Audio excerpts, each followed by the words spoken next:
अस्सलाम वालेकुम friends, red take YouTube channel में खुशामदीद। आज की वीडियो में हम एक हैंड पाइप, हाथ से हवा भरने वाला पंप, इसके पाइप को कैसे रिप्लेस किया जाता है, रिप्लेस करते हुए किन किन चीज़ों का ख्याल रखना होता है, इसके बारे में आप फ्रेंड्स को बताएंगे। Welcome back friends. इस पंप का ये पाइप ख़राब हो गया है। काट कर दोबारा नोज़ल लगाने से फिर ये ख़राब हो जाता है और जब हवा भरी जाती है तो इसमें से हवा लीक होती है। तो इसके लिए इस पंप के पाइप को रिप्लेस करना है। इस पंप के साथ ये नोज़ल भी लगी हुई आती है। इस पंप का ये स्पेयर पाइप आपको साइकिल या मोटरसाइकिल के स्पेयर पार्ट रिपेयरिंग वाली शॉप से ये मिल जाएगा। इस पंप का ये पाइप जिसके साथ नोज़ल भी लगी हुई है, ये मुझे पाकिस्तानी 150 रुपये में मिला है। अब इसको हम रिप्लेस करते हैं।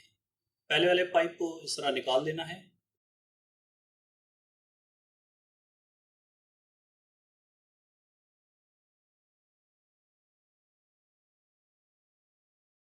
लगाते हुए इसमें सिर्फ एक ही चीज़ का ख्याल रखना है, इसके जो ऊपर प्लास्टिक वाली ग्रिप है जिसके ऊपर चूड़ियाँ बनी हुई हैं, इस ग्रिप को टाइट करते हुए चूड़ी को आपने सही करके बिठाना है। अगर आप चूड़ी को सही करके नहीं बिठाएंगे और ज़ोर ज़बरदस्ती करके इसको टाइट कर देंगे, हवा भरते हुए जब ज़ोर लगेगा तो हवा यहाँ से लीक होगी।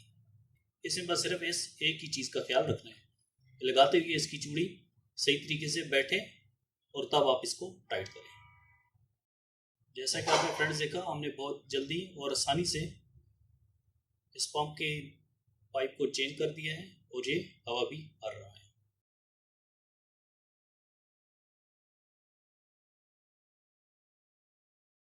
वीडियो देखने के लिए आपका शुक्रिया। एक नई वीडियो के साथ दोबारा हाजिर होंगे। Thanks for watching. अगर आप हमारे चैनल पर नए हैं तो चैनल को सब्सक्राइब करने के साथ साथ बेल आइकन पर भी क्लिक करें।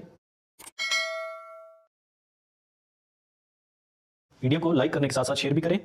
वीडियो आपको कैसी लगी है या फिर आपका मजीद कोई क्वेश्चन है तो उसके लिए आप हमें कमेंट्स कर सकते हैं। मिलते हैं एक नेक्स्ट वीडियो में। Thanks for watching.